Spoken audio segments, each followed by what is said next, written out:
Hola, soy Pepe Pérez Rivera. Bienvenidos y bienvenidas a este espacio a Hombros de Gigantes. Desde aquí intentaremos abrir una ventana hacia la física y la química de secundaria.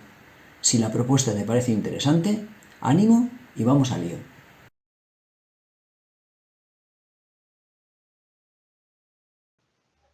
Vamos a estudiar para el curso de segundo de bachillerato y dentro del tema de inducción electromagnética, la ley de Faraday-Lenz.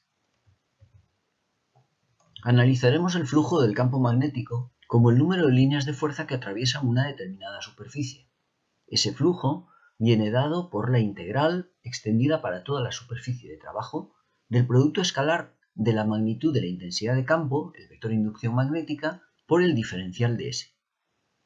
Tenemos una situación en la cual, si tenemos un campo constante B en nuestra figura, una espira, en nuestro caso cuadrada, que está girando, y tenemos la vista perspectiva a la izquierda y la vista frontal a la derecha.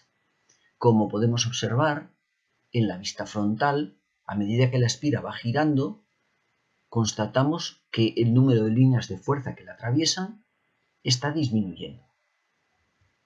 Si analizamos esta misma situación en una vista lateral, podemos comprobar del mismo modo que antes cómo pasamos desde una situación en la cual todas las líneas de fuerza que están dibujadas atraviesan por el interior de la espira a una situación en la cual, cuando la espira se coloca paralelamente a la orientación del campo, a la dirección del campo, no hay ninguna línea de fuerza que la atraviese. Vamos a ver cómo afecta al flujo la orientación de la espira a medida que va girando. Vamos a parar en un momento determinado nuestra espira para identificar las vistas en perspectiva, la vista frontal y la vista lateral en el mismo instante. Tal como hemos indicado, cuando la espira está colocada en posición vertical, todas las líneas de campo atraviesan por el interior de la espira. El flujo sería el correspondiente a todas las líneas que atraviesan esa superficie. Sin embargo, a medida que va girando, como puedes ver tanto en la vista frontal como en la vista lateral, en un determinado momento, una vez efectuado un cierto giro, hay líneas de campo que ya no atraviesan por el interior de la espira. Por tanto, el flujo va a cambiar. Cuando analizamos la superficie de la espira es la longitud de la misma multiplicado por la altura. En nuestra figura, A por B. Sin embargo, cuando analizamos la superficie eficaz, la superficie que se ve atravesada por flujo magnético, veamos que A sigue siendo el mismo, es la longitud de la espira, pero la altura es ahora la altura eficaz, B sub B. De manera que, si nos vamos a la vista lateral, podemos identificar claramente cómo la altura eficaz ya no es la longitud de la espira, que sería la hipotenusa de este triángulo rectángulo. De manera que si conocemos el ángulo que forma el vector que define la superficie con el vector intensidad de campo magnético, ese ángulo es alfa y podemos identificar claramente cómo las dos rectas marcadas con un asterisco son perpendiculares entre sí, al igual que las dos rectas marcadas ahora con dos asteriscos. Si tenemos un ángulo formado por dos rectas, dado que las otras dos son perpendiculares a las primeras, formarán el mismo ángulo. De manera que B sub E, la altura eficaz, es el cateto contiguo al ángulo alfa en nuestro triángulo rectángulo. Pero recuerda que la hipotenusa es la altura de la espira, es B. Y si multiplicamos esa hipotenusa por el coseno del ángulo, tenemos la magnitud, la longitud en este caso, del cateto contiguo. Es decir, que la superficie eficaz es A por B por el coseno del ángulo alfa. La superficie efectiva, por tanto, es la superficie real multiplicada por el coseno del ángulo alfa. Esto es lo que justifica que en el flujo aparece un producto escalar, B por la superficie eficaz, que sería el diferencial de S por el coseno del ángulo alfa.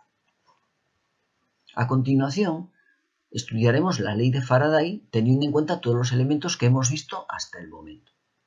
Por una parte, había una experiencia en la cual al acercar un imán a una bobina, o al revés, al acercar la bobina, teníamos una corriente inducida en el circuito correspondiente a la bobina. Si el efecto que originaba un campo magnético, en lugar de ser un imán, era un electroimán, el comportamiento era exactamente el mismo.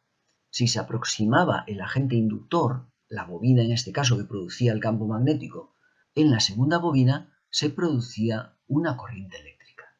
Del mismo modo, cuando abríamos o cerrábamos un interruptor o cuando desplazábamos el cursor de un reostato.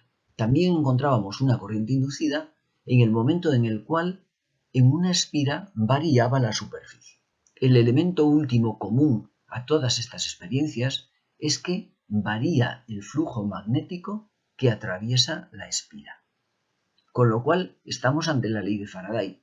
La fuerza electromotriz inducida es igual a la variación del flujo magnético en la unidad de tiempo. A continuación vamos a complementar la ley de Faraday con la ley de Lenz. Faraday dice que cuando hay variación de flujo magnético, hay corriente inducida, hay fuerza electromotriz inducida. Lenz lo que va a establecer es cuál es el sentido de esa fuerza electromotriz inducida. Lo que plantea es que cuando varía el flujo magnético, según indica la ley de Faraday, la corriente inducida debe de contrarrestar la variación del flujo magnético ocasional. Imaginemos la presente espira. Supongamos que hay un flujo magnético ascendente y que este flujo, por alguna circunstancia, aumenta. Cuando aumenta el flujo magnético, la corriente debe crear un campo magnético que compense el incremento del campo magnético producido. Deberá crear un campo magnético que en el interior de la espira apunte hacia abajo. De este modo, la corriente vista desde arriba deberá circular en sentido horario. Recuerda que si tomas la espira con la mano derecha y los 4 dedos apuntan, en este caso, dentro de la espira hacia abajo, según la orientación del campo que crea la corriente inducida, el dedo pulgar señalará la orientación de la corriente. Por tanto, si la corriente eléctrica debe crear un campo inducido hacia abajo descendente que compense el incremento del flujo ascendente, la corriente deberá girar en sentido antihorario. Pensemos en esta otra situación. Tenemos un imán en las proximidades de una espira y vamos a acercar el imán ofreciéndole la cara norte.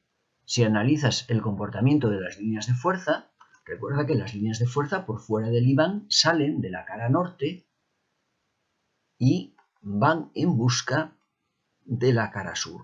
Es decir, en esta región en la que se encuentra la espira, el flujo es ascendente. De manera que lo que vamos a hacer a continuación es aproximar el imán a la espira de manera que va a aumentar el flujo ascendente. Observa que en este momento, tan solo de las dibujadas, hay 2 líneas de fuerza que pasan por el interior de la espira. Si acercamos el imán a la espira, observa cómo ahora hay un mayor número de líneas de fuerza que atraviesan por el interior de la espira. Lo que ocurrió durante el proceso de acercamiento es que aumentó el flujo. Al aumentar el flujo ascendente, la espira tuvo que crear un campo descendente en el interior de la espira para compensar ese aumento que se produjo cuando aproximamos el imán. Y para crear el flujo descendente, tal como puedes ver en la figura inferior izquierda, la corriente debe de apuntar hacia la izquierda cuando los 4 dedos apuntan hacia abajo por el interior de la espira.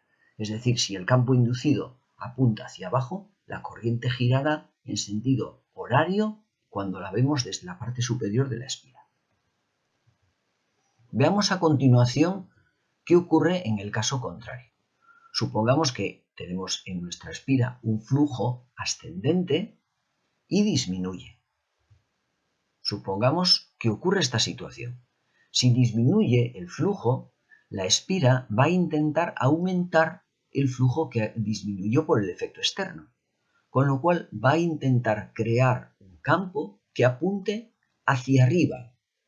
De manera que si ahora tomamos la espira de nuevo con la mano derecha, de manera que los 4 dedos apunten por el interior de la espira hacia arriba, Vemos que el dedo pulgar debe de apuntar hacia nuestra derecha, de manera que vista desde arriba, la espira debe originar una corriente inducida que gire en sentido antihorario.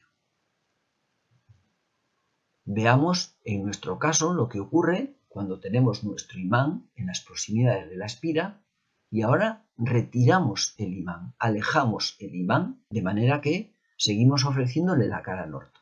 Tal como hemos indicado, podemos observar cómo las líneas de fuerza que atraviesan la espira apuntan hacia arriba. Se trata de un flujo, por tanto, ascendente. Vamos a disminuir este flujo ascendente.